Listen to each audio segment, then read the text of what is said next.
Les saludamos con la información del pulso electoral y económico. Hoy le hablaré de muerte sin violencia. No hay más violencia, hay más homicidios que en todo el sexenio, porque hay menos robos que en sexenios anteriores. Hay menos secuestros que en sexenios anteriores. Y delitos del orden federal, menos. Donde más nos ha costado es en los homicidios, porque durante la era neoliberal se crearon bandas. ¡Ah, qué sabiduría tan colosal la del presidente! La histórica y demencial frasecita pasará a la historia porque nos recuerda aquel laureado libro de cuentos titulado La sabiduría de los idiotas. La sabiduría de los idiotas nos habla de todo aquello que subyace más allá y más acá de nosotros mismos, porque su sabiduría penetra a una profundidad que la transforma en inaccesible para el conocedor meramente académico o intelectual. Estamos, pues, ante una macabra metáfora que nos dice que la mortandad que registra todos los días la prensa amarillista y no amarillista no es una mortandad con violencia, según el presidente. Vaya descubrimiento tan genial. Y los casi 200,000 asesinatos violentos que han existido en lo que va del régimen de la 4T, sí, del régimen de los abrazos y no balazos, entre ellos decapitaciones, descuartizamientos, colgados, fusilamientos, feminicidios y hasta asesinatos de niños, como el caso Camila. ¿No es eso acaso violencia pura que envenena el alma de los pueblos y que ha hecho del país un México macabro y morboso al que los ineptos gobernantes se empeñan en hacernos creer que la muerte es algo natural y parte del paisaje cotidiano?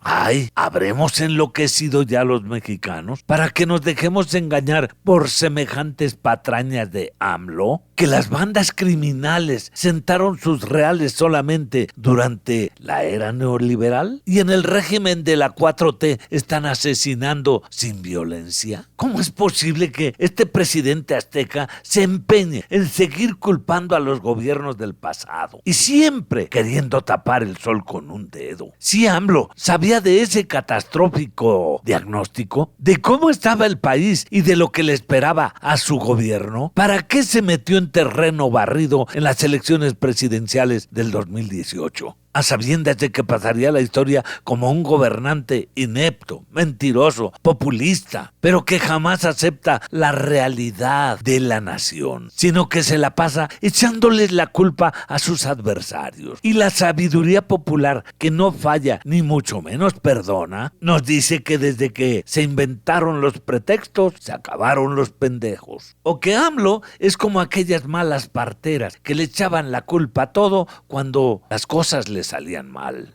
¿Verdad que así no avanzamos? No, señor presidente, ya deje de engañar a la gente. Admita que no pudo con el paquete, que dilapidó todo su capital político y que produjo una ingobernabilidad en México, aunque usted diga que es más popular que Adelita entre la tropa. Lo más formidable que ha hecho es dividir y enfrentar a la nación azteca, haciendo dos Méxicos, un México de adversarios conservadores fifís y un México de chairos que no aceptan, que regaron el tepache al votar por quien representaba la esperanza de muchos millones de compatriotas. No hay duda de que AMLO pasará a la historia como el presidente que jamás haya desatado semejante mortandad, tanto por el coronavirus como por las muertes dolosas, con su infame política de abrazos y no balazos. Un México macabro como no lo había hecho jamás ningún otro presidente. Ciertamente que el juicio de la historia será implacable contra el llamado Mesías tropical, lo cual lo tiene sumamente preocupado, porque sabe que jamás pasará a la historia como otro Benito Juárez, un Morelos, un Madero o un Lázaro Cárdenas, sino como un presidente que fue incapaz de ponerle fin a lo que estaba mal y pasará a la historia como un mandatario arrogante que no acepta que necesariamente las muertes dolosas ocurren con violencia y no con abrazos ni mucho menos con pétalos de rosa. Y en la Agencia Mexicana de Noticias, Alberto Vieira los invita a nuestro pulso electoral y económico de mañana a la misma hora.